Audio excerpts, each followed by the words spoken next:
It's really Sparkle. precious. Sparkle, everybody. Okay. Sparkle.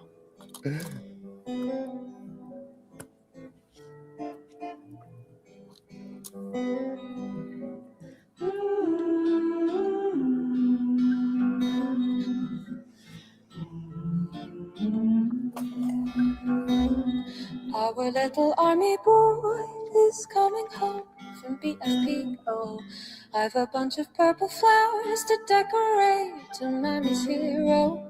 Morning in the aerodrome, the weather warmer, heat is colder. 4 men in uniform to carry home my little soldier. What could he do? Should have been a rock star. But he didn't have the money for a guitar. What could he do? Should have been a politician. But he never had a proper education. What could he do? Should have been a father. But he never even made it to his 20s. What a waste. Army dreamers. Tears are a tin box, but Jesus Christ, he wasn't to know. Like a chicken with a fox, he couldn't win the war with ego. Give the kid a pick of pips and give him all your stripes and ribbons. Now he's sitting in his hole, he might as well have buttons and bows. What could he do? Should have been a rock star. But he didn't have the money for a guitar. What could he do? Should have been a politician. But he never had a proper education. What should he do? Should have been a father. But he never even made it to his 20s. What a waste. Army dreamers. Ooh, what a waste of army dreamers. Army dreamers. Army dreamers.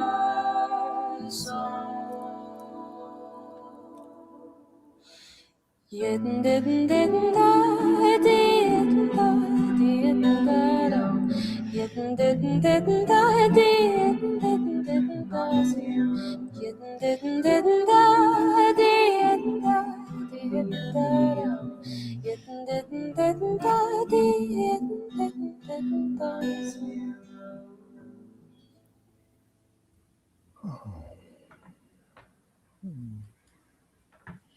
That's so beautiful. All right. So we love that. Did you all like that? Yeah. Tell me about it, Whimsy. It's beautiful. That is actually Army Dreamers, which was written by Kate Bush, and it's about people that die in war, and people that dream of going off to be soldiers. And oh my.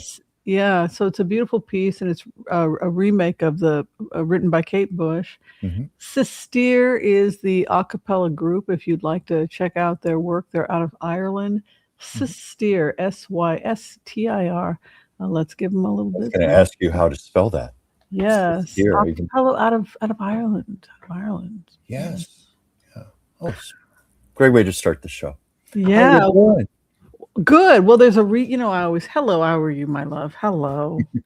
I'll take my hat off. Oh. I always try to have a theme, and I picked that because I was looking for something that was gentle, that was not too rough around the edges, as they say, but that addressed themes like war, etc. As many of you know, we're hearing these drum rolls all over the world, people getting called up, soldiers all over the world, everywhere. I mean, freaking Greenland, from Greenland to Iran to Ukraine and Russia. The whole Western Hemisphere, it seems. The world has gone on fire in anticipation of that fire horse coming in. Yeah, I was just going to say that when you said the world is on fire. Thus far, here we are halfway into January, and I really see the movement into the fire horse, as you have described. I'm feeling it personally. I'm seeing it in other people that I know right now. Mm-hmm. Yeah. When we talk about fire as an element, and good to see you all, and we're going to make sure to say hi to you in just a second, but I just want to finish that thought and have us all meditate as we come out of the cold and are welcomed towards the end of the winter. I think it's going to be February. When is the fire horse coming in? Is it February 19th, February 17th? I think you said sometime in February, if I recall correctly. So we are now, when a horse runs, it kicks off dust. Mm-hmm. And so when you hear the fire horse approaching, you can hear those drum beats, right? And then you can see that dust. And this is, we can hear the drum beats of that fire horse, and we can see the dust is in the distance. Yeah. As we come towards that energy. I've been feeling it at least for the last 2 or 3 months, as we're easing into the energy. And it helps me to understand a lot of my personal behavior of friends around me, why I've been motivated more than usual to get things done, to get things organized, get things together. It's all preparation. This is a big year, very big year. Yeah, and I've been studying a little bit about the fire horse and what mystical writings that speak about the fire horse, ancient writings on this subject, are that a change is going to come. That's the best modern version, that it is a galloping change, that the horse always brings change, but the fire horse brings another aspect of fire is purification. And the fire is associated in the pujas and in the purification rituals and in cremation as a form of purification. Interesting. You would include kind of scary, right? To me, it isn't scary because, there's a positive and a negative to everything. But, I mean, funeral pyres, oh my. But to me, it's feeling positive thus far because, you told me, use this time, either go with it or it's going to work against me. It's going to crush me instead. So go with the energy, go with wherever it's taking me. And I assume this applies to all of us right now. It's in how we use this energy right now. Right. And one person had said it's like being part of a vigilante or a posse group. And it's like, well, where the hell are you going? We're going forward, bro. We're going forward. So it's like when those horses come and you're like, falling under them. Or you can be, well, where the hell are we going? We're going forward. You can be giddy up, Yeah. And so fire wand is like that. It's that energy of going forward. Like you are going forward. You can either get trampled on, but we're going forward. So in a way, we're leaping towards the 21st century and big leaps. This is not the icy. See, water goes with the flow. That's the problem with water energy. And I'm a water rabbit. So I just want to have fun, swim in the water and make love. This is going to be, I'm the person that could be trampled. So I have to be like in it to win it. Okay, I'm in this thing. We can do this. We're going forward. We're going forward. I don't know what tomorrow will hold on to those reins, Right. And I don't know where it's taking me. Excuse me. But I know we're going forward. Yeah. I trust where it's taking us. So far, it feels good. It feels positive. It feels like renewal. It feels essential. Yeah.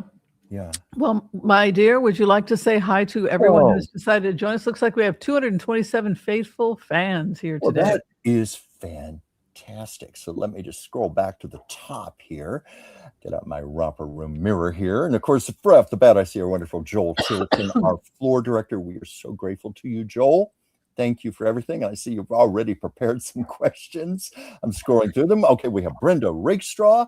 We have Kelly Knoll, 716. Gigi Pardo Lord. I just spoke to her the other day. Really nice lady. Let's see. More Joel. Joel, you've got a lot to contribute today. Sally Joe, 4267. The Sybil, 5D.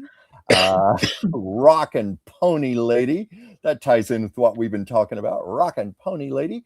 Let's see. And of course, Joyce Petrus, my good friend and our soon-to-be resident astrologer on the show. Renee Ament, Eileen Levin. Let me go down here a little further. Colleen Rager, Jess Miski. I hope I said that right. Look. Amig, how do you pronounce that? This is where I wish we had phonetics here. Amiga 7885. But we have a new member, and Whimsy's gonna serenade you. Amiga 7885. Amiga 7885. We welcome you. We welcome you. The Oracle, Whimsy, and Chuck. Welcome. Yeah, welcome. See Everybody what you gets get their when you own very become a own member. song. Your very own song just for That's right. you. I sing. I invented it myself. You sing. You play the violin. You play the guitar. I'm getting a vibrato finally. What? Didn't you? My vibrato. I thought you meant your voice. You mean your violin? That's yes. Excellent. I've been learning the violin for 2.5 years, and I'm just now finally conquering third position. You know, I dabbled with third position, excuse me, a year ago, but now I'm really putting my energy into third position, and that's where you can start to play classical pieces. You need to know, to some extent, fifth position, where you go even further. But first position is Irish tunes. It's out here. But then you have to come in like this when you're doing like Mozart and stuff. Oh, I'm now beginning. I can't wait to hear the results. There's 14 books of Suzuki, and I'm finishing a book 2, and I'm just now entering book 3. It takes about a year to complete a book. If you're practicing like 2 hours a day. That's how hard this is. That was my next question. How much you practice a day? So about 2 hours a day. An hour to 2 hours a day. Yeah. That's superb. Yeah. Like today so far, I've done an hour dedication. And a half. I've done about an hour and a half already today. Yeah. It's good to have that discipline. Yeah. That's part of the fire horse energy also. I'm finding it very much about discipline right now. Right. We do have that kind of energy coming in where it's make it or break it kind of energy. Okay, so I think we should kind of start today with just a little bit of a warning that it's going to be a sensitive topic. Do you want to say anything about that, Chuck? Well, I assume you are referring to Sacha Riley. Yeah. Yeah, that's definitely a sensitive topic right now. And you were telling me that you have spent time verifying a lot of the things that have been said, because, in my own research today, I kept seeing that over and over, that many of the things that have been said simply have not been verified yet formally. Right. So you always want to just verify everything and make sure you know what you're doing. And, but particularly because these are really serious allegations. Well, they are. So I took the allegations really, really seriously. And what I think a lot of people are having challenges with is the fact that supercomputers, particularly if you're talking about Grok has biases. Yeah. So we found that with Putin and Trump. Right. So when I'm trying to do an investigation or I'm trying to gather research or information about allegations that are made against Trump, I could have some kind of resistance happening. Yeah, you had that when you were feeding the data about his health into the computer. You finally had to change it to patient A, rather than Donald Trump, to actually get anything that was of use to you. Right. So, yeah, I know one of the problems with all of this that's emerging from Sascha Riley is because it's voice. It's voice interviews, and we don't know if these are even authentic, because that can be created with artificial intelligence. But our human brains are conditioned. When you hear something, it triggers an emotional response within you, and that in itself makes you want to start believing it. That's part of the psychology behind it. And also you're dealing with children who have been, full disclosure, we're talking about human trafficking, and a little bit about what we're talking about has to do with a man by the name of Sascha Riley, who claimed that he had been trafficked under the Epstein. Yes. Under Epstein, and that he had been a victim of several high-ranking men in positions of power. Oh, yes. In fact, I'm wondering if you verified some of the names. Of course, Donald Trump, Lindsey Graham, Representatives Andy Biggs and Jim Jordan, Clarence Thomas, and quote unquote others.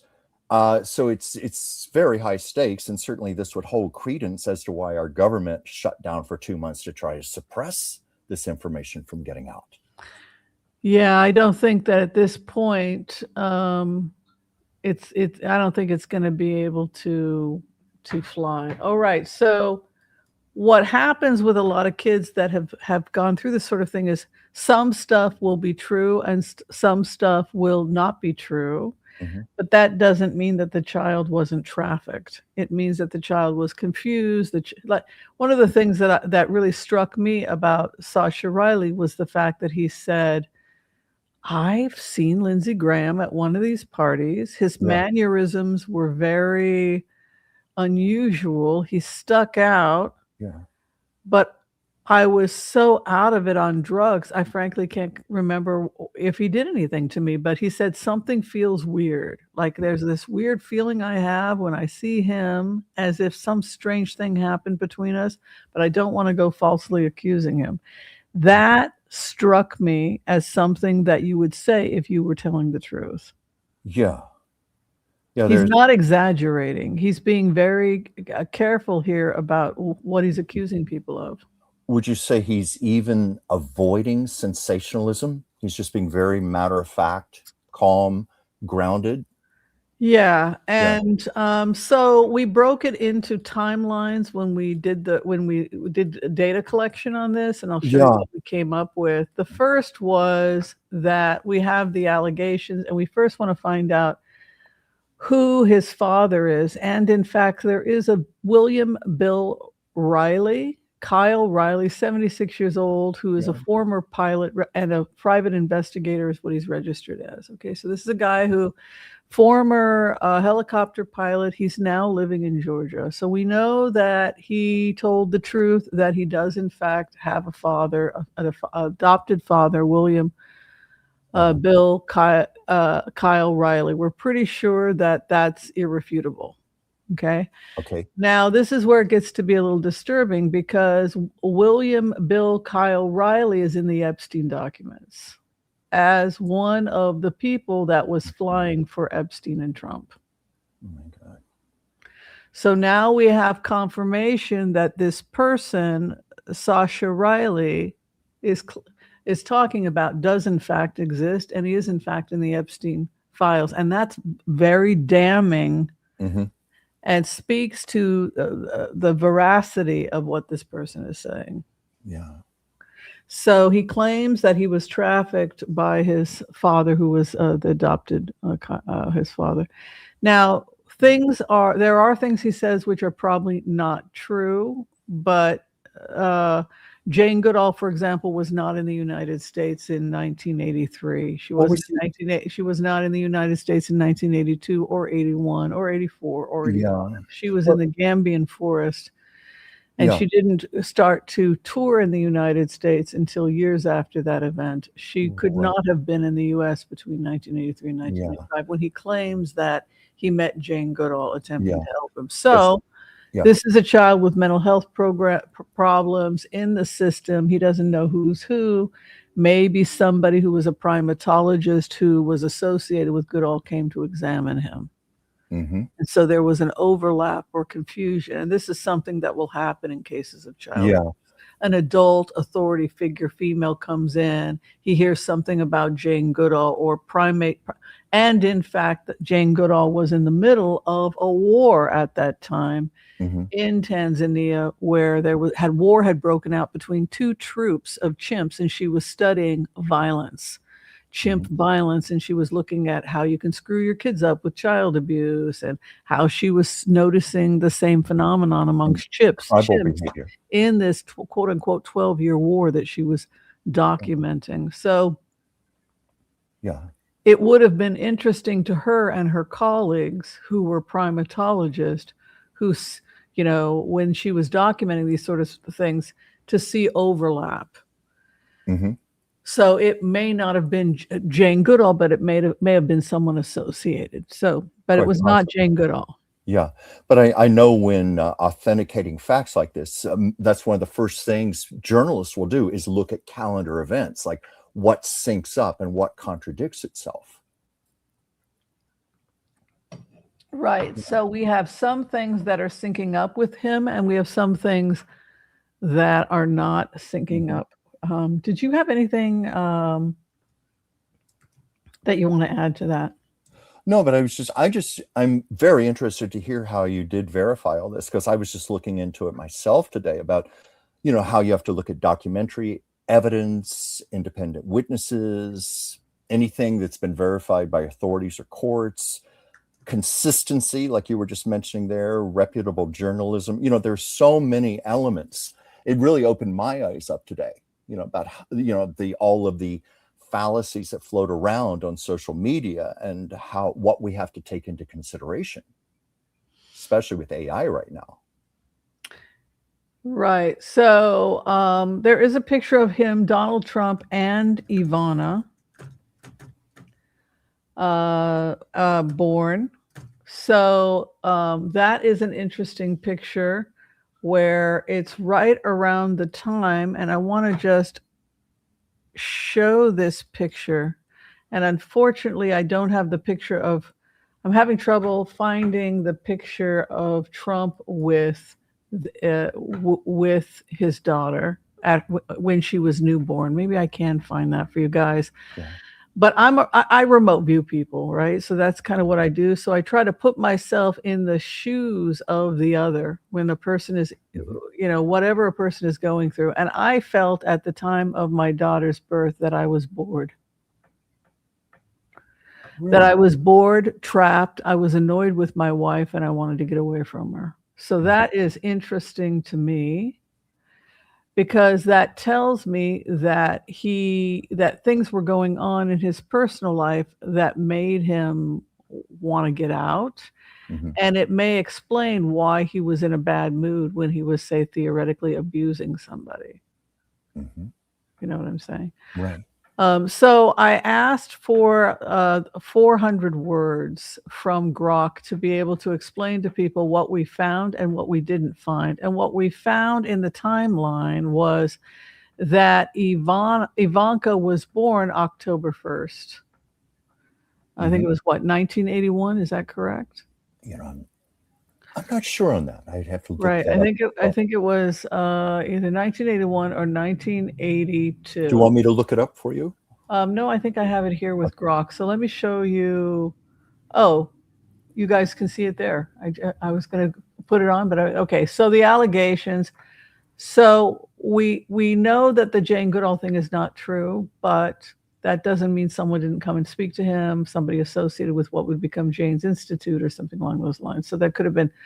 However, what we're looking for is a dropout period. And a dropout period would be where he was not photographed for up to 2 months, because one of the allegations made by Sascha Riley was that he had attacked Trump. Really? Did you hear that part? No, I didn't hear that part. And so Trump had gone into a room where he was at a party with intent to sexually assault him, and he was prepared to fight and beat up Trump. And so Trump basically said, okay, well then I'll just lie here and you can do whatever you want to me. So when he was lying there, the child put a condom on a stick. And impaled the president basically with it. No, I did not hear that. Yeah, so he attacked him with the stick, and then he said once he did, he took his boot and then he shoved it the rest of the way in. Like, that's how violently he attacked Trump. And he said that Trump was going through some kind of neurological response. Like he said, I know I seriously hurt him, and he was helicoptered out of there. So if somebody has that kind of a violent attack with a piece of wood where they're going to have to need serious medical attention, then you're looking at, if this happened, Grok, how much time did he need? Oh, well, this is not pop. He was running his successful operation. You got to go past that. That's not what I'm asking you, Grok. I want you to tell me, when did he drop out? Sign of life. Was he gone for 2 months or greater? Because it would have taken 2 months. Funny you should ask that, because right after his daughter is born, that's when he drops out. Mhm. So the dropout period Mhm. is in the fall of 1981, which is when Riley claims Mhm. that it happened. So in plainer words, we knew if it was at a party in the South, helicoptered in, that it probably was not the summer because it would have been too hot and nobody would want to go. We know it wasn't the spring because the allergy season is so severe in Georgia and this parts that nobody wants to go to those types of picnics because there's bees, there's pollen. No, you want to go in the fall when the earth is solid, there's no dust. It's starting to cool down and you can have an outdoor barbecue. That's when you can have a nice barn burner, right? Is in the fall. That's the best time. So we calculated that if the event happened, it happened in the fall. So now we have to find, was there a period of time when he went missing in the fall? And we find that he went missing, after that picture was taken with his daughter, he goes missing for approximately 2 months. What's interesting is that I also wanted an explanation. So when I went into the remote view, how do I explain this medical emergency to my wife and kids? Yeah. My response was peritonitis. You had a severe infection. Mhm. You eat crap. And so now you're in the hospital. And so it's got to be just a few people cover story that you tell your family about why you're recovering is he had a bout of peritonitis. Mhm. I said, Grok, please, based on theoretically, if this happened, what would you have said? What did I tell my wife? I had a bad stomach infection or complication from something I ate. It turned serious, so the doctors had to operate to clean it out and give my intestines a rest. They put in a temporary bag while it heals, but it's nothing permanent, and I'll be back to normal in a couple months. No big deal, just doctor stuff. So in plainer words, you have to get around Grok by saying, well, let's imagine. Yeah. Let's imagine so entertain me. When did he go missing? Well, it's funny you should mention that because he does go missing from the photographic record around fall of 1981. Ivanka was born October 30th, 1981. This is fascinating. So that means the event would have had to have taken place sometime in the fall or in the South, which makes sense because that's precisely when, and we were looking at times of 1981 to 1983, and that's in fact when this person, Riley's father, was in fact working in enterprise in helicopters as independently for rich people. Yeah. You see, this overlap is starting to happen. Exactly. If I may interrupt quickly, Joel Please go Tilson ahead. just pointed out this could explain why Trump wears diapers. Yes, that's the thing that Grok also said. I'm like, entertain me, Grok.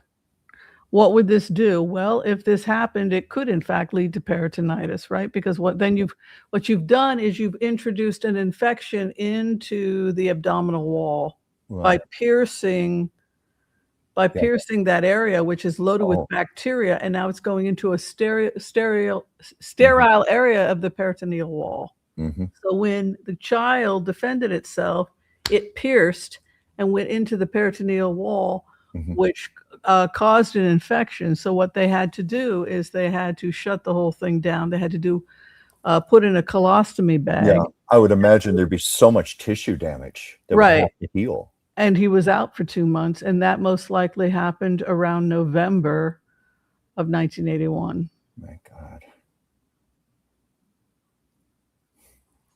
Because there were no photographs of him until a couple months after that.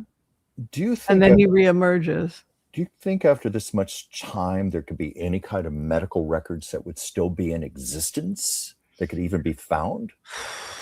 They didn't have HIPAA back then, and they didn't have storage laws, and who knows where. He went into Bornstein's and took all those medical records before his doctor died, Bornstein, because he didn't want people to see his private records. He does wear adult diapers. I think this kid is telling the truth. I believe this child's been trafficked. Mm-hmm.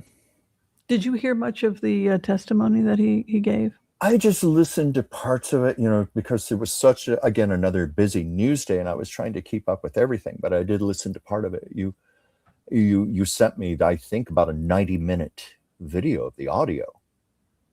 Mm-hmm. I just listened to bits and pieces of it. He certainly sounded very straightforward, very calm, grounded, matter of fact.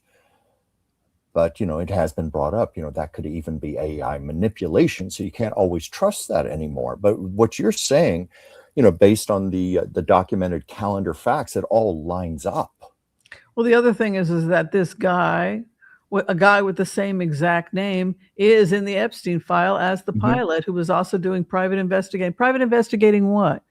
Checking in on some of the victims to see that they weren't reporting, to see that they weren't making trouble, to see what? That they weren't talking to the FBI. What kind of private investigating was his psychopath father doing?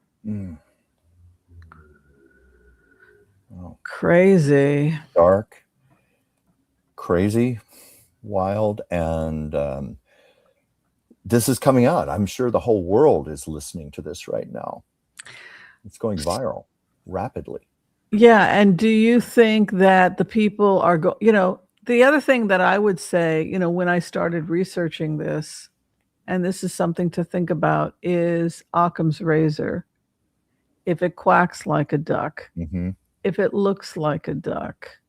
We have a man here who has bragged about grabbing people by the pussy. We have a man who's been found liable for sexual assault of E. Jean Carroll. Oh, yes. We have multiple allegations from people that he has sexually harassed and assaulted them.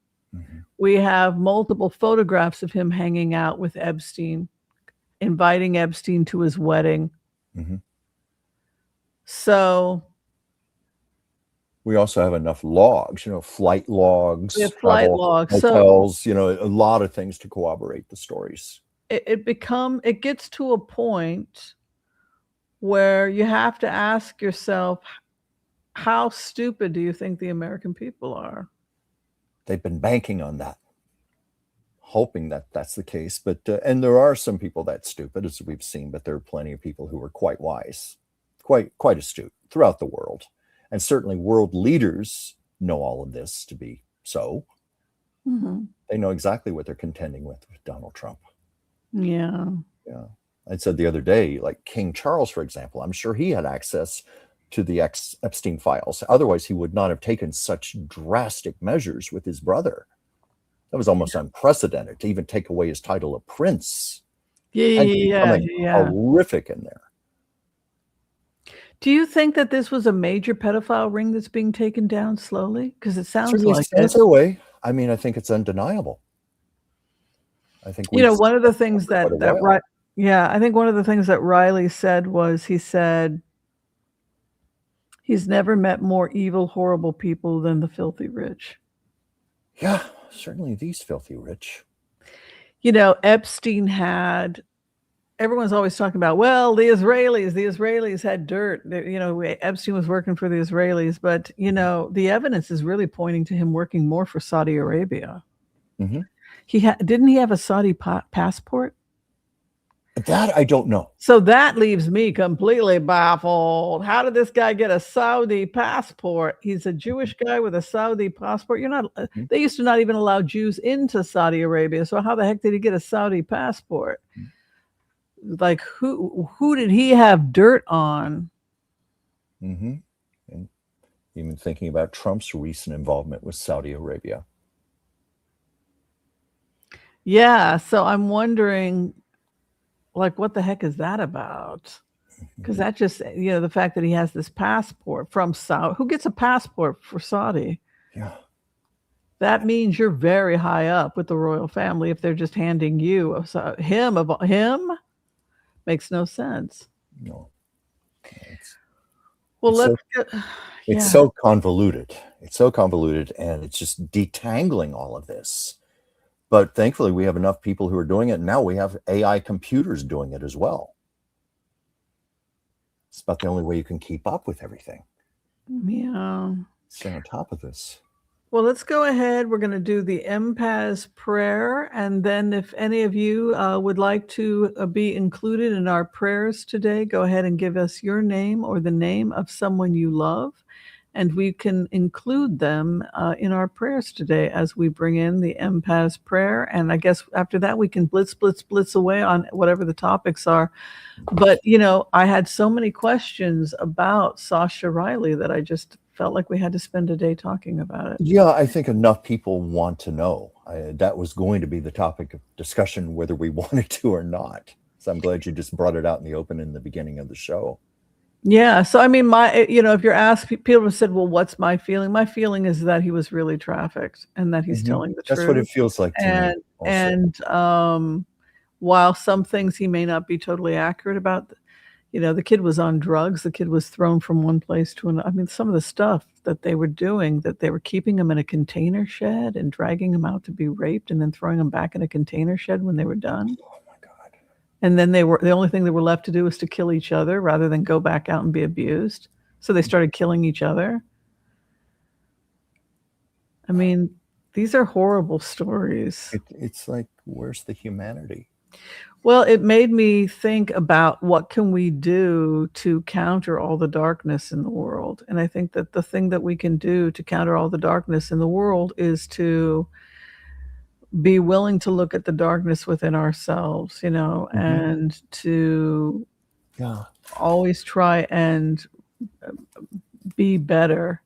If you can't practice Jainism and give up all animal products, right? They don't eat animals. They won't even eat a root vegetable because it hurts the microbes of the earth. Yeah. Right?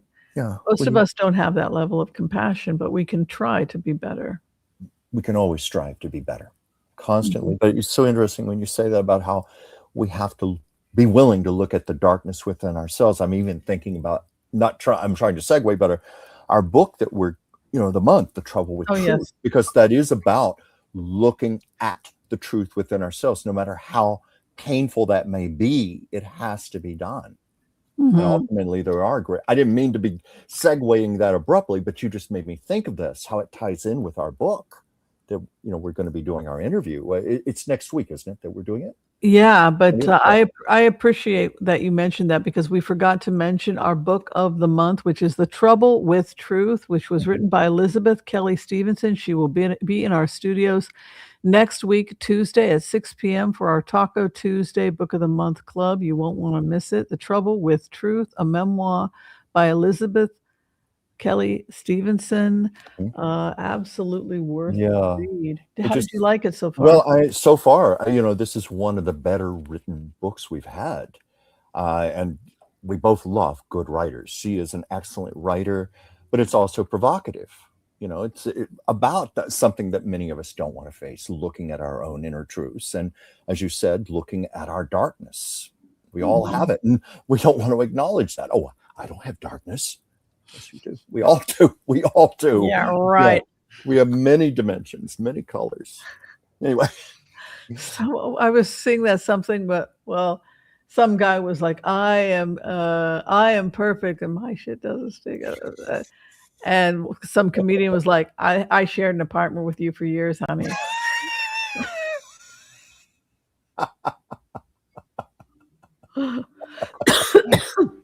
Yeah, so yes, it does. Be yourself, sweet cheeks. What? It doesn't smell like fresh potpourri. You know who has the nicest smelling poops is vegans. Yeah.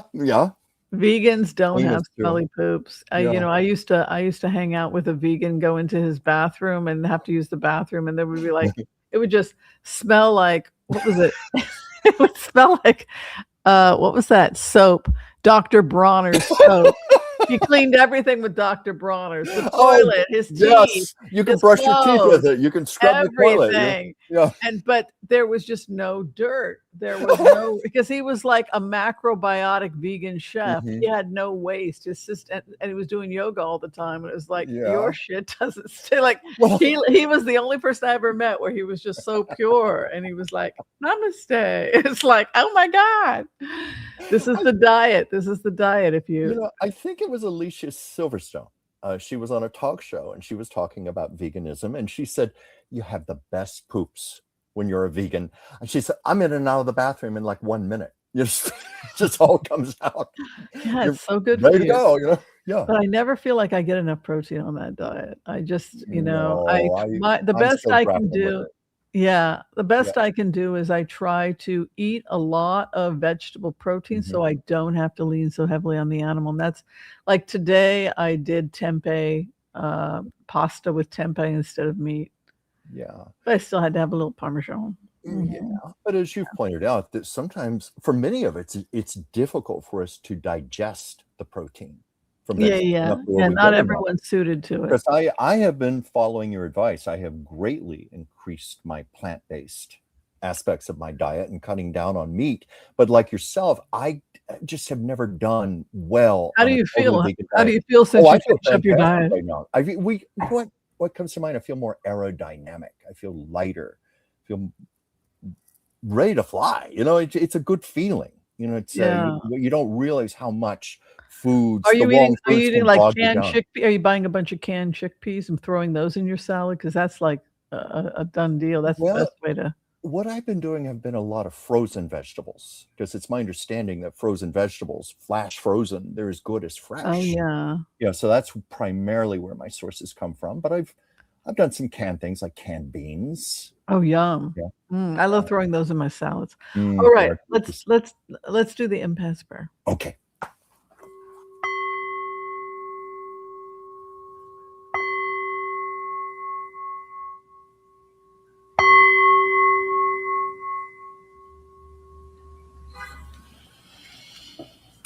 Okay. I want to call on white light protection for myself and this community as we ask permission from Spirit to access the Akashic records. We call on our spirit guides, our good angels, to be with us. Please give us the clarity and the wisdom that is needed to empower all of us on our journeys to make the best decisions for ourselves, our families, the planet, the people we love, but also to help those that we may have strife with. And together collectively as a community, we say, Amen. Amen. And for those people today who are requesting a healing, we come together at this time and we pray. We pray that you and those you love receive a perfect healing in mind, body, and in spirit.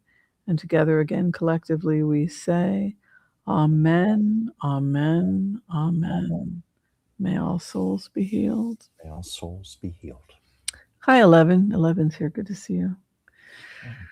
Yeah, if you're trying to get greens, beans, onions, berries, mushrooms, nuts, and seeds, don't worry about being organic if you can barely financially afford to feed yourself. Just soak it in some vinegar water or some baking soda, either one, or salt. Any of those work great. Dr. And then, Bronner soap. yeah, and just let it soak and then rinse it off after a couple minutes. You'll be all right. Yeah. And, just remember greens, beans, onions, berries, mushrooms, nuts, and seeds as the base of your diet. And if you're having a salad, the other thing you can do is you can saute mushrooms, never eat them raw. But you can saute some mushrooms. You can throw sauteed mushrooms into your salad. And that's really nice. It's delicious. Yeah. And I like canned beans. Like I'll throw some canned beans into the salad. So if you have greens, beans, onions, berries, mushrooms, nuts, and seeds in your salad, you're doing really, really well. I like throwing walnuts and sunflower seeds into my salads. Yeah. And how are you feeling, Whimsy?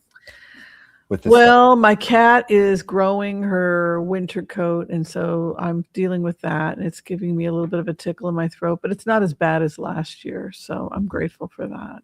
For whatever reason, I think it's because I brush her so often that this year I didn't have as big an attack as I had last year. Last year I had to go to the doctor and get medicine, but this year I can see her starting to get that puff, and I'm brushing her, and I'm still getting that tickle, but it's not as bad as last year. It was really bad. Yeah, it's a But challenge. maybe it's because it's just starting. She's It's just now starting to get it.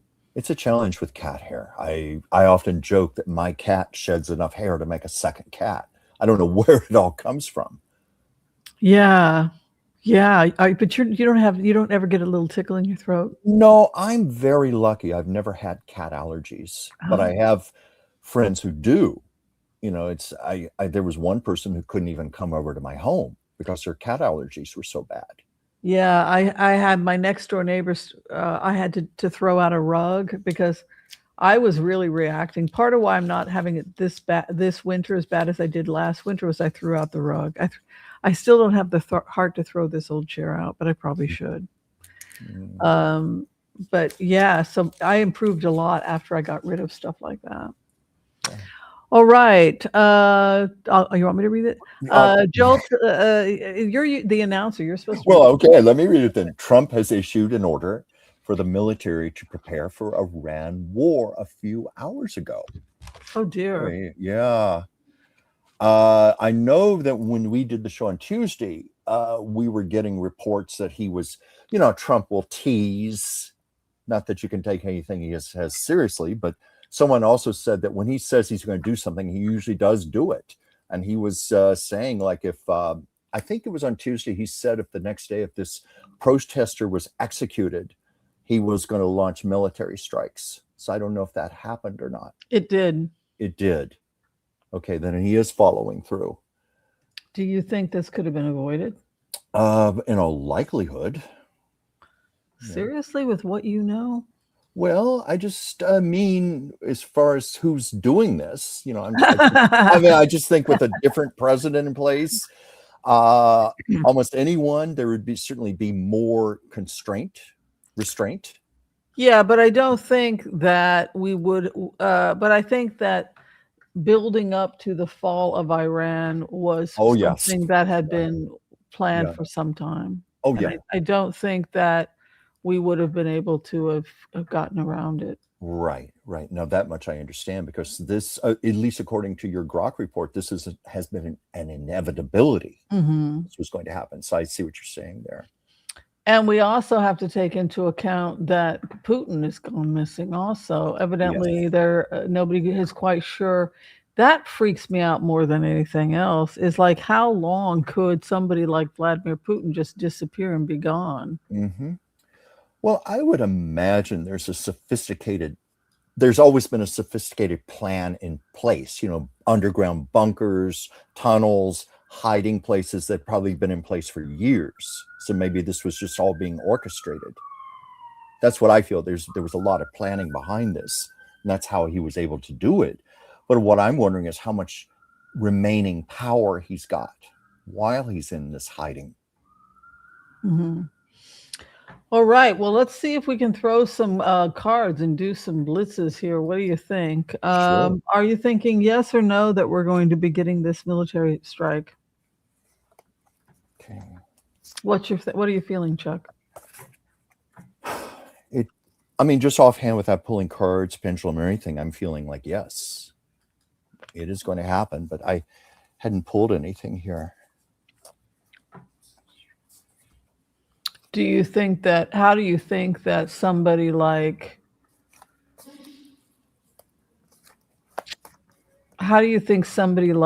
Kamala would have handled it?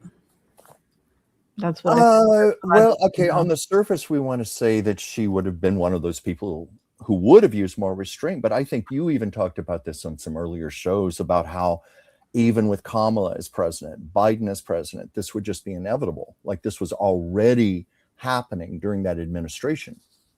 I think people have to realize that. And, I like Ben Meisalis, and I do watch Midas Touch every single day, and I get a lot of entertainment from it. But I don't think that they totally get that this is not Trump's war, that this was something that they had been planning for a very, very long time. And I don't think that they could have avoided it. No, it certainly seems inevitable.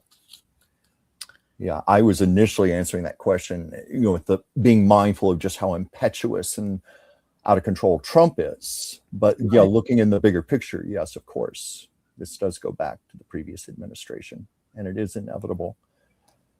I'm wondering, though, because they had spent so many years working on dismantling Iranian leadership, this has been going on since Obama. Mm-hmm.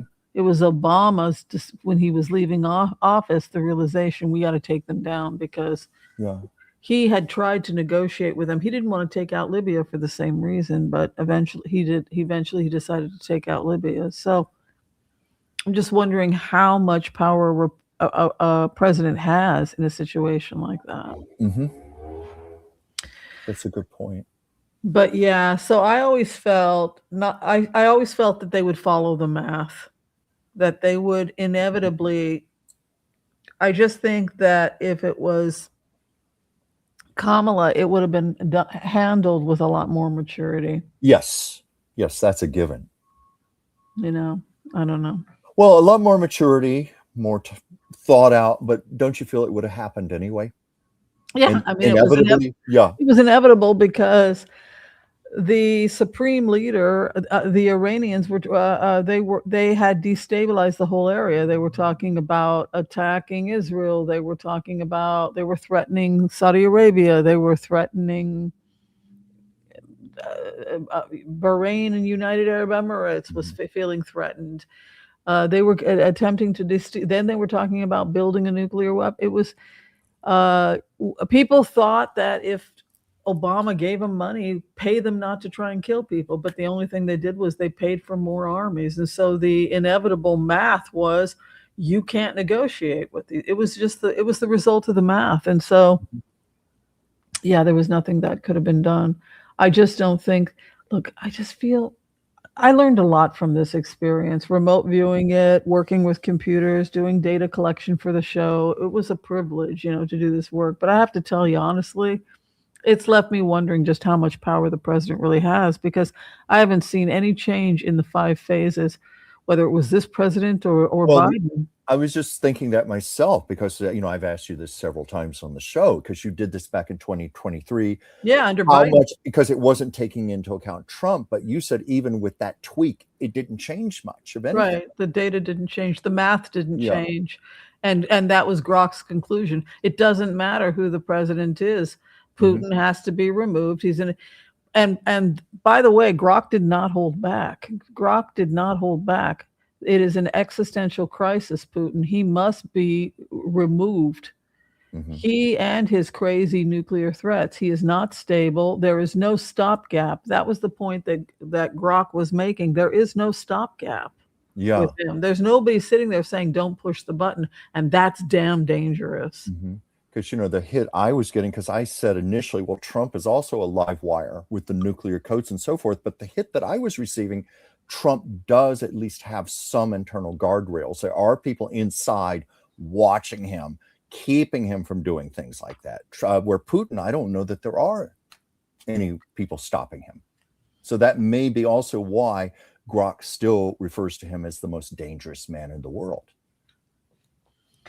They have no choice but to go into exile, which is the same thing that happened with their proxy army, Hamas. Hamas was holding, you talk about an occupation. It was actually the Iranians that were occupying Gaza. Israel had left, and when Israel left, the Iranians moved in. Hamas was a proxy army of Iran. So for all intents and purposes, it was really the Iranians that were occupying Gaza. And then talking about the horrible Jews, we weren't there. You were there with Hamas. So now we're in this bizarre situation with Hamas, where with the collapse of Iran, it also means the collapse of Hezbollah, and all these proxy terrorist groups that they've been propping up.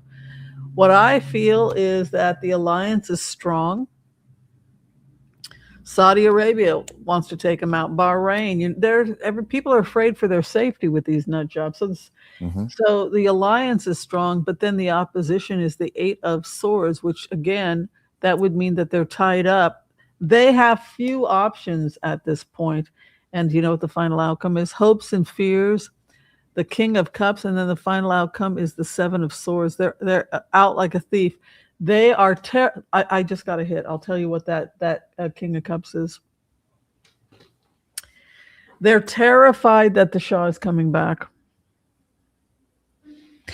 And what I'm feeling is that they are, when they flee, they've got to shut down all documentation and everything about any crimes they committed when they were in power. And that is the terror, because you've got the thief fleeing. Burn every document, destroy everything we were doing at the ministry, whether every police record. Do you think that could even be connected with the shutdown of the internet?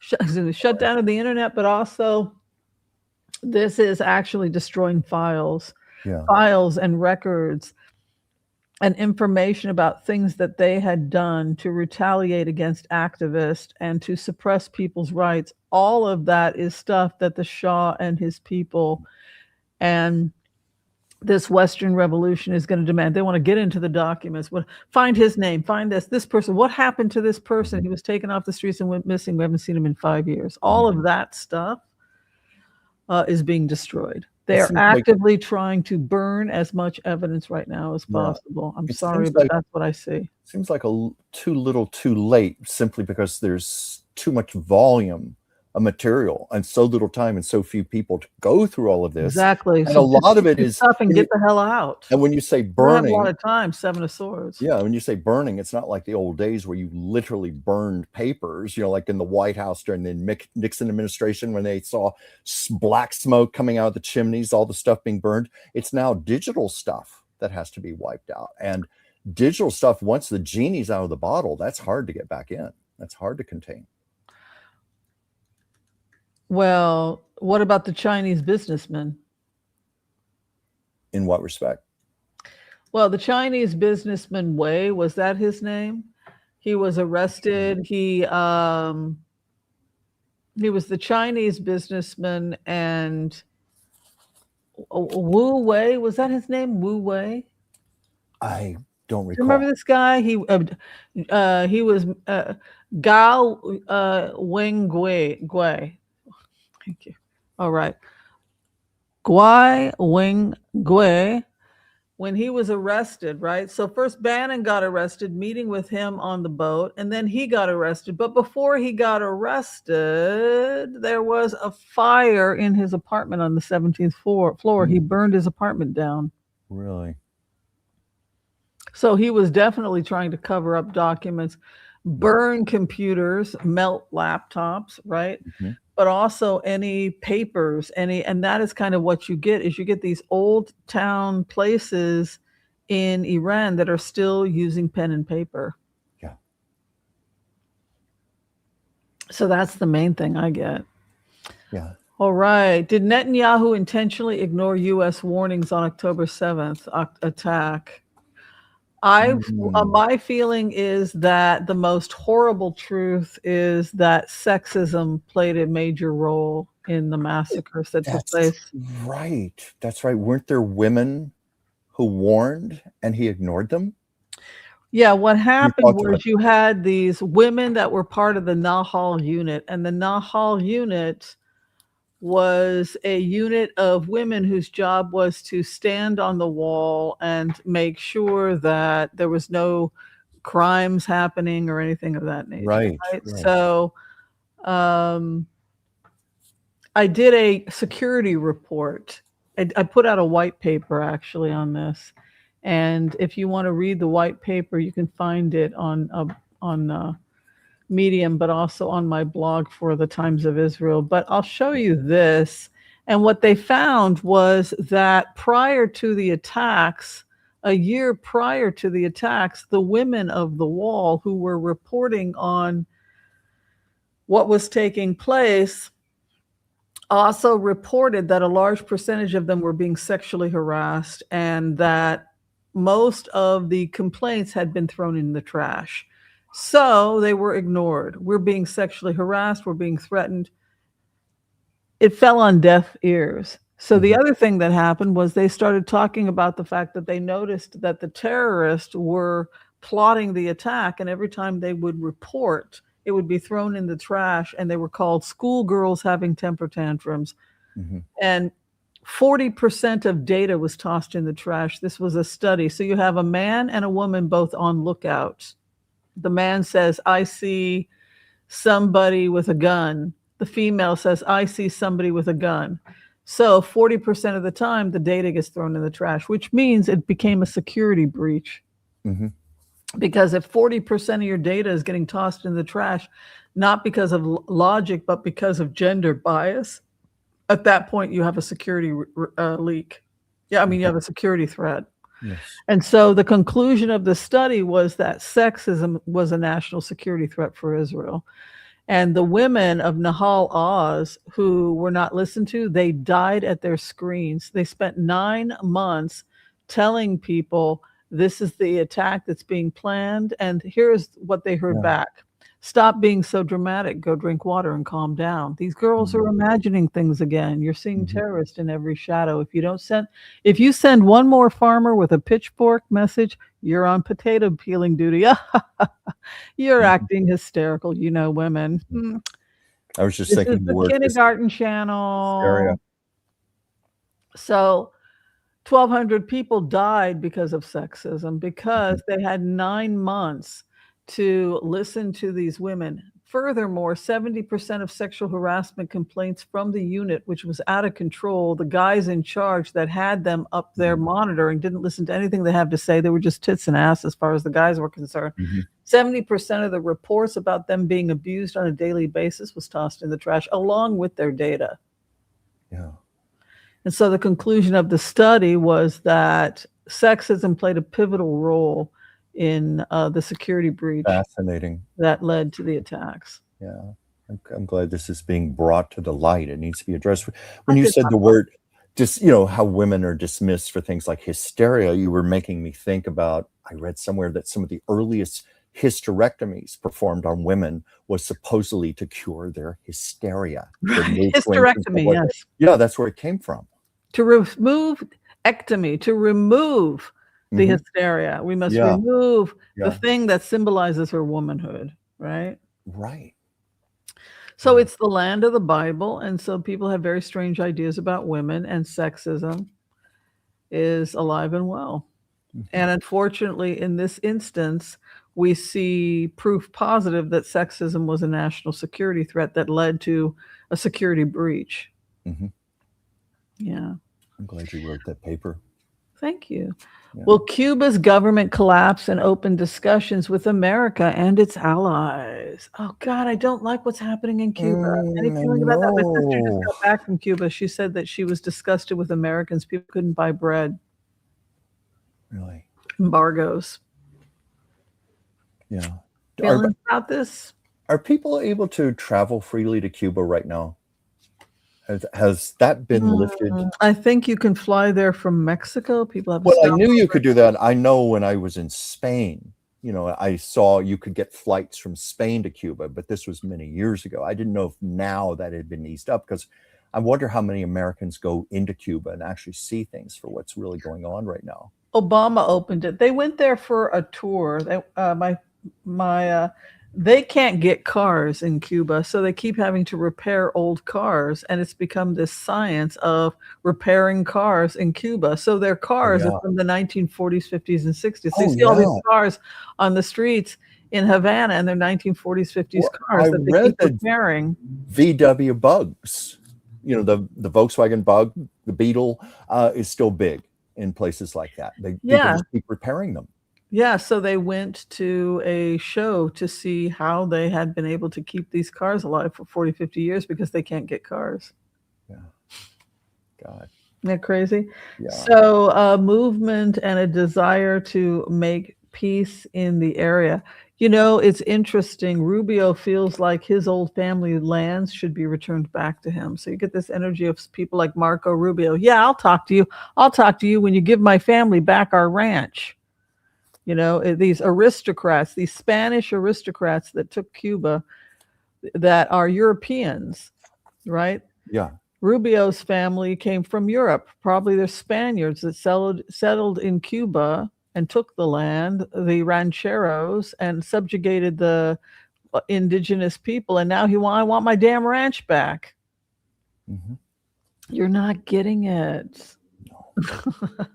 No. You're not getting it, Mr. Rubio. Yeah. So you have this kind of offer for peace, but you also get this impression that the consequences are that the parasites want to come back and take the land again, which was never theirs to take in the first place. That was the whole point. Mhm.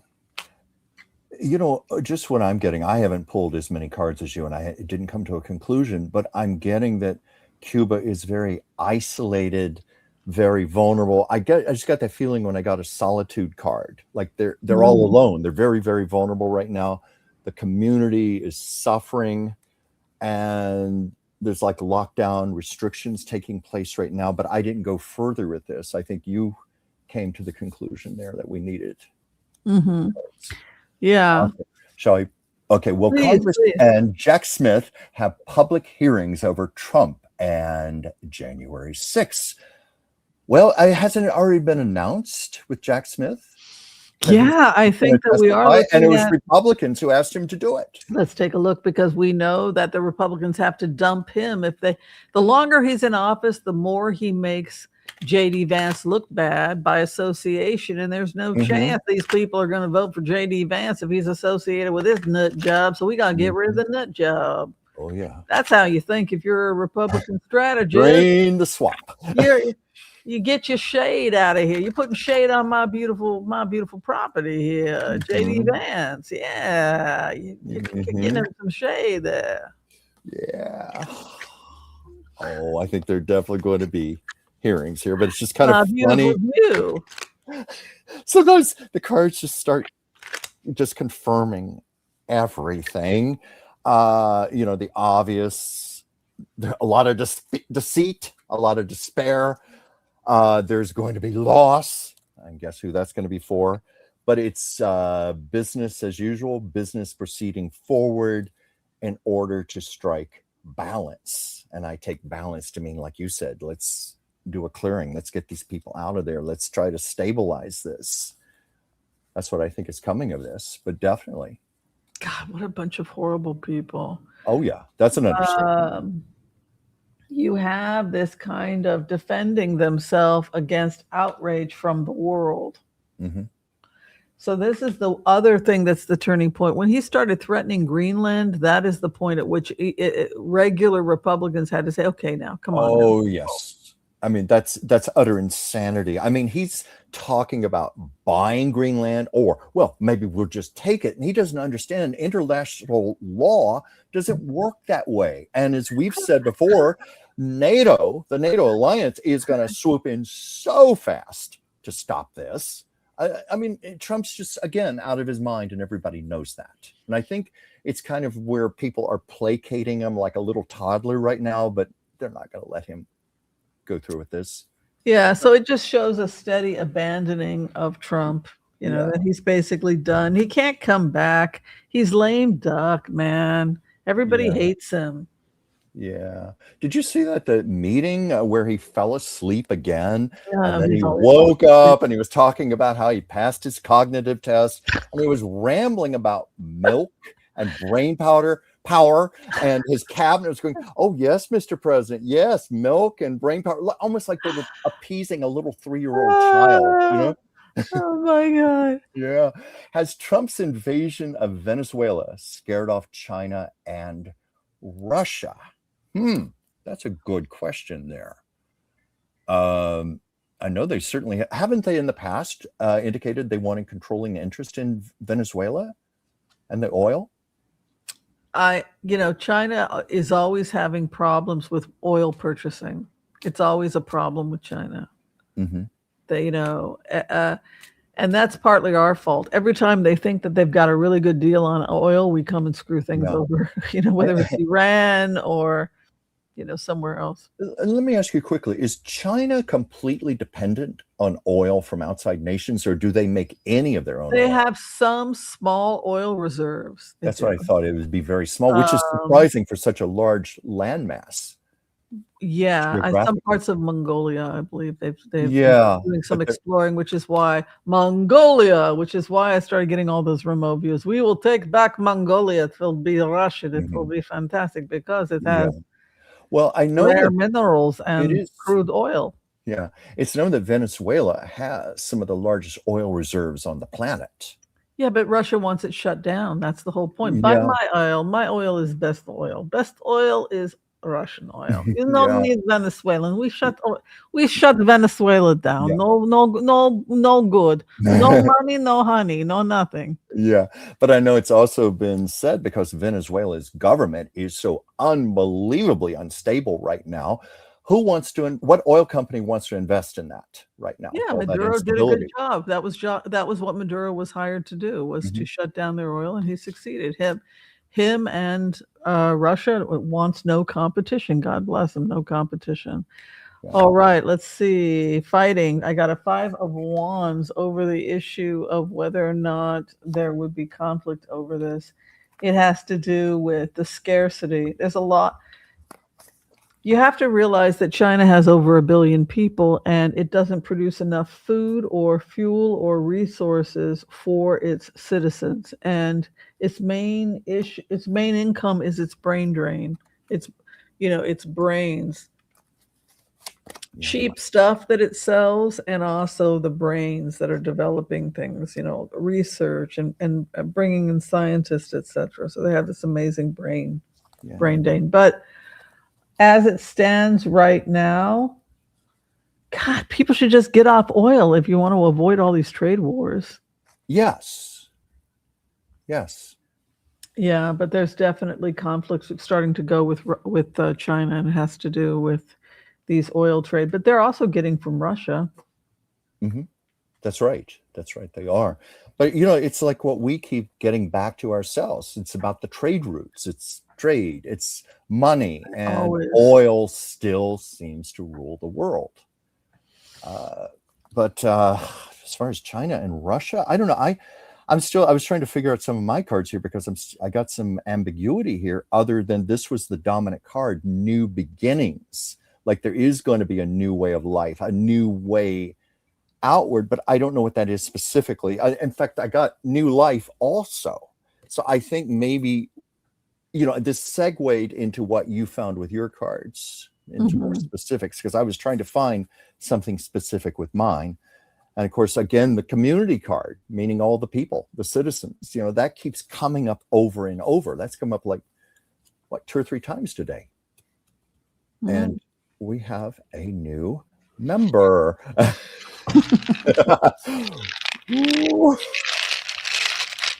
Take a look now.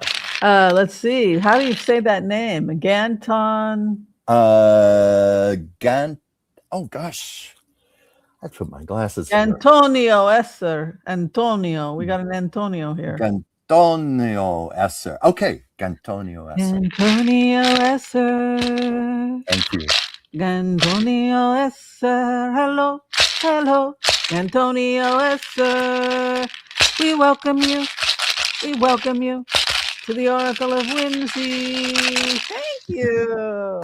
I wrote that myself. Did you? Work. Yes, I did. Yes. Yes, you get a special song when you join. We always do that to make you know that you're special.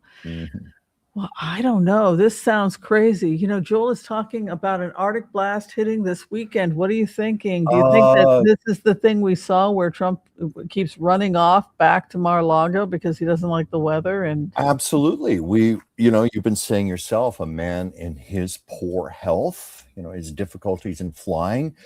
Why would he want to go back to Washington, D.C. right now? I know that area. I used to live in Richmond, Virginia, not far from D.C. I mean, the ice storms, the snow, it's terrible back there. It gets very cold, sub-zero sometimes. It's nice, warm, sunny Florida, and he doesn't have to get on a plane. But the Arctic blast, I mean, this seems to happen around this time every year. I remember. No, this is going to be very bad this year. I've been remote viewing. The Northeast is terrible. It's a wall of stuff. And then when it melts, oh my God, there's huge flooding in the Northeast. I see when spring shows up. Yeah, one year in Virginia, our school was closed for 5 weeks. We got one of those Arctic blasts. And I remember outside our house, there must have been like 2 feet of snow. It just was not melting or going away, and it kept compounding. How long were you out of school? 5 weeks. In fact, it was my senior year of high school. It was for that reason, because we had to make up all of those snow days. I didn't graduate high school until I think it was like June 20th. Oh my God. Yeah. And then I started college like 6 weeks later, you know? Oh, wow. Yeah. Hi, Brenda. Hey, Brenda, where is Putin? Someone was comparing it to where's Waldo. You know, we initially were saying that we thought he would go to a nice palace in Siberia or something, but I'm sensing right now, I don't know why I keep getting this image of like bunkers, tunnels, far more hidden and out of sight than that. What are you getting, Whimsy? Definitely something they knew was going to happen. They knew that there was a real possibility. And I think for them, it must be horrifying to see the fall of Iran, which is what we're witnessing right now. So I can't imagine, given the science behind the 5 phases, I can't imagine that they can save Russia. I mean, it's just really, what a disaster. There's no way he could. Oh my God. I keep getting this image of Putin just not emotionally or psychologically able to even take this in. It's too much for him. It's beyond, it's like the unthinkable. The unthinkable has happened and he can't even begin to fathom that or accept it. Are you getting that feeling? Do you get that feeling about Putin? You know, there's a lot of ego there. He thought that he was going to march into Ukraine as the great white hope, that he was going to herald the great church, and that he was going to be the prophesied savior of the Russian Orthodox Church, which was the pure church, the white pure church with the pure white snow of Russia, was going to conquer the 4 corners of the earth, and he was going to be on the top of it as the great liberator. This is, I know it's crazy, right? But this is the remote. This is the situation he was in, you know, with himself, his own. So they had been paying the church, you know, they had been laundering with the church and giving gold and wealth and jewels and money to hide within the church. And it was this really sick relationship. And I think that if that doesn't get addressed in Russia, just how much money, it should go to the people. It shouldn't be laundered with the church. It should go back to the people of Russia so that they can rebuild their country post. Exactly. Wasn't that always the intention of all the gold in the church and all of those riches? It belonged to the people. Yeah. Maybe once upon a time, anyway. That was the thinking of it. But, I mean, Putin, you know, many times when we've done readings, I keep getting the bravado card. And to me, that symbolizes ego, bombastic, you know, invincibility, you know, which is typical of dictators. Trump. Yeah. All right. I think we'll do one more question. I think we'll call it a day. We've been here. We've been here a while here. Yeah. Okay. Oh, I knew we were going to head in this direction here. Will Timothy Busfield face justice? It's certainly looking that way right now. Can you talk to people and explain to people who? Timothy Busfield, you may recall, he used to be on 30-something back in the 80s, won an Emmy for it. He was on The West Wing. He segued into a career of directing. He's married to Melissa Gilbert, who used to be on Little House on the Prairie. And he's been arrested for suspected sexual abuse of minors. Several more parents have come forward. People have come forward saying they were abused. Now he's claiming it's revenge because these kids were fired or something like that. They were let go from a television movie he was directing. They wanted to get back at him. He claims that he passed an independent polygraph test, but nonetheless, he did turn himself in. I think he said he drove 2,000 miles to New Mexico to do it, turned himself in. And this is the thing, he's being held without bail. Yeah, they're calling him a danger to minors, and they're not going to release him. So there's got to be more to the story here than what he's saying. And you know something, Whimsy, you know how you can tell when somebody's lying? especially Mm-hmm, they're sensitive. It's just something in their eyes, their body language, their aura. I know this is all opinion, but I didn't believe him when I was mm-hmm. listening today. He videotaped a statement, I think before he turned himself in. And there was just something about it. There was something behind his eyes. I just didn't feel he was being totally sincere. But will Timothy Busfield face justice? Now, the phrasing of that question, I assume, does that mean, is he going to face a trial? Yeah, I think so. I think he's definitely going to be tried. Am I interpreting that correctly? Will he face justice? I'm so shocked. I know his work, and God, what the hell? What is wrong with people? What is wrong with people? I know.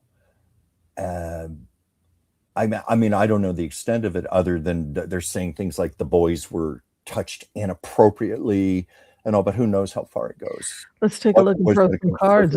Let's see I feel bad for his wife, Melissa Gilbert. Talk about ruining her life. I thought the same She's supposed thing. To be a nice person. What the hell? Well, I mean, she has a reputation from Little House on the Prairie, and she does a lot of those fan events, signing autographs and things. And I think she still works. I think she was also president of the Screen Actors Guild, right, at one time. So she's being dragged down in this also. Her career could be destroyed right alongside Horrible. his.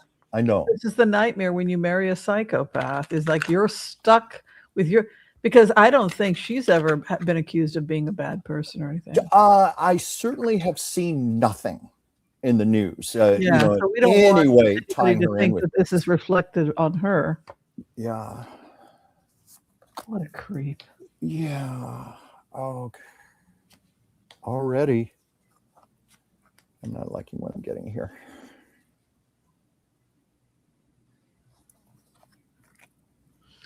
Go ahead. Sometimes when I get these cards, it's a little abstract, ambiguous, and I have to figure out what it means. But like physical body, is that interesting? That card came up because that's what these allegations are about: touching, inappropriate behavior with their bodies.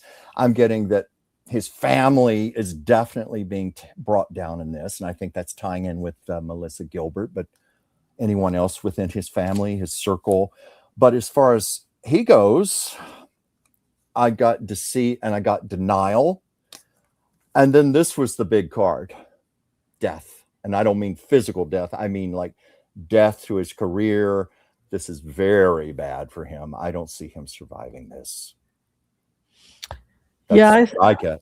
You know what scares me about this is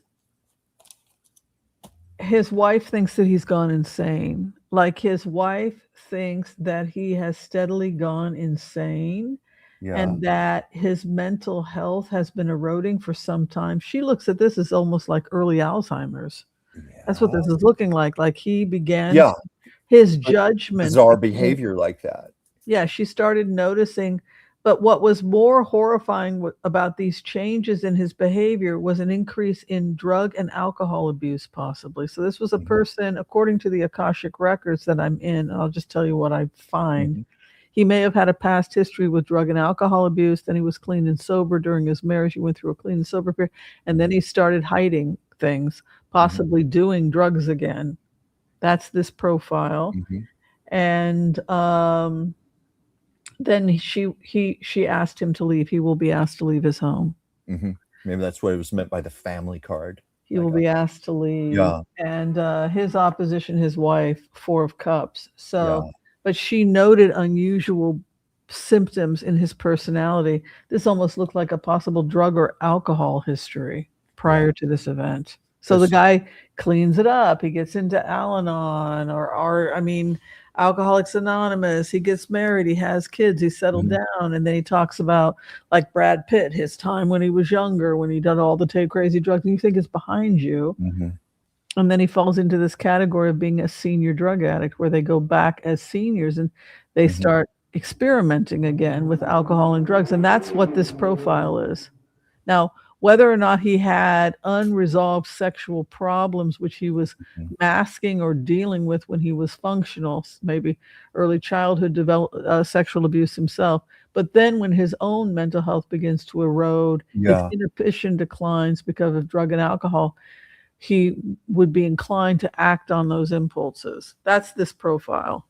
That makes a lot of sense to me, because these days, when you are a public figure, you're in show business, you're a director, you're an actor, you're known, to do anything like that almost always gets discovered now in this era we're in. People are going to come forward, people are going to sue, press charges. You have to be out of your mind to think you can get away with anything like that. And I hadn't thought about that. That's very interesting. It could be a sign of mental decline and just bizarre behavior, personality disorders. Yeah, this looked like somebody, I can be very specific here, that may have experimented with drugs and alcohol when he was a teen, 30s, prior to his marriage. Then he goes through this, I got to clean myself up. He gets clean, he marries his wife, he cleans up his act. But then he slides back into these temptations, and we have this eroding of his ability to control his impulses. That's his profile. If I may say this, I have known several alcoholics, drug addicts who have been in recovery personally, and they all tell me the same thing. You don't just get magically healed and cured. You address this every day of your life. Every day of your life, those demons are there. And that's why I think we've all known people who successfully give up drinking or substances and then have relapses. They fall back. I've certainly seen that happen enough times. What's sad about a profile like Boosfield, for me as a remote viewer and someone who does profiling for a living, the sad thing about this for me is that he is the cycle of the guy who may have had issues with his father, which I also pick up in this profile. He has, issues with his father, possible sexually inappropriate behavior he experienced as a child. He deals with it with self-destructive behaviors like drugs and alcohol as a teenager or young adult, gets a family of his own, cleans his act up, goes to the meetings, gets clean and sober. It seems to be on a positive trajectory, and then something happens when they're older where they decide that they're going to have that beer. They're going to, what the hell, I'll have a beer. What could one beer hurt me? I've been clean for 30, 40 years. I'm going to have one beer at the point. Come on, I'm going to have a beer.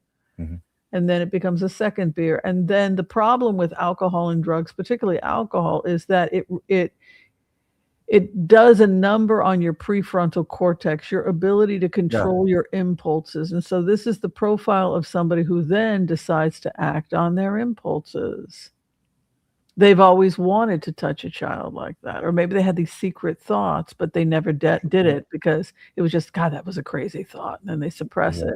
But this is, maybe you do a little drugs, you smoke a little weed, you down a couple drinks, and then you decide you're going to go for it because you don't have inhibitions. You've lost your inhibition. So he would be a classic example of somebody that's in that cycle.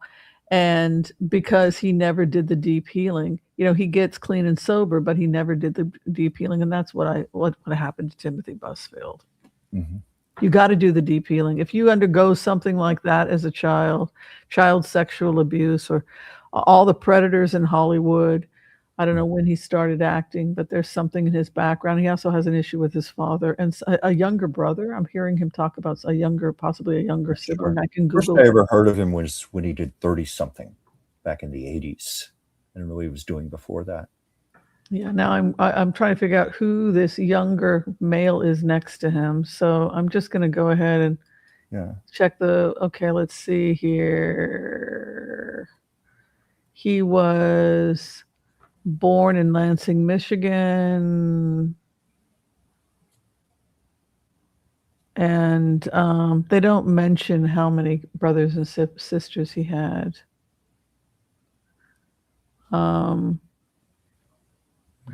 It's interesting because he still has this aspect also when you go into his energy where he is still little Timmy.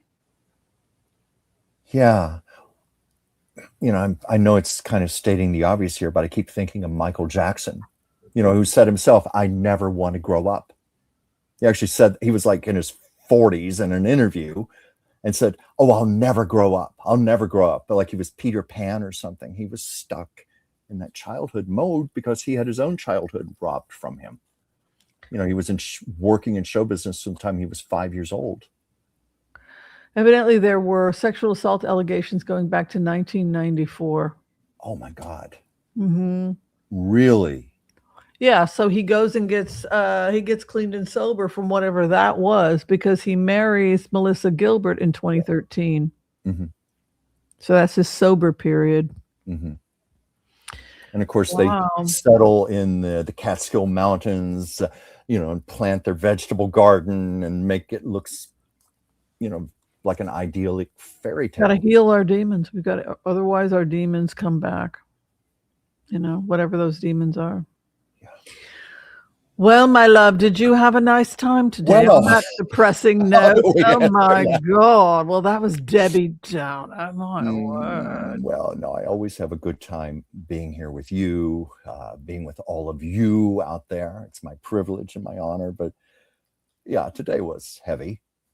Yeah, it was a very heavy But we couldn't really avoid it. These were things that needed to be addressed, things that people wanted to have discussed. I had easily 100 comments on Sascha Riley. If you're looking about all the media that you and I are on, we have the RS. If you can't hear us because you can't be here on YouTube, we're also on Facebook, we're on Instagram, we're on X, and we also have a podcast. You can listen to us via podcast, the RSS feeds. So there's always an opportunity to listen to Whimsy and Chuck. But I also had people writing to me the last day or so. Are you going to discuss Sascha Riley? So I knew up front this was going to be our big topic today. Yeah, and if you have any ideas for the show, feel free to contact me. Please do. WhimsyAnderson@gmail.com or DransfieldChuck@gmail.com. Speaking of which, if people want you to offer them a reading, if they need a consult with you or a medical intuition consult, all that other stuff, he is a licensed physician's assistant, naturopathic. He works for me, so he can give medical consultations as well. Tell them how they reach you. Well, it's, as we just said, DransfieldChuck, one word, @gmail.com. That's the best way to reach me. I love hearing from you. It's also my honor and my privilege to read for you. Love that very much. I also do commissioned artwork.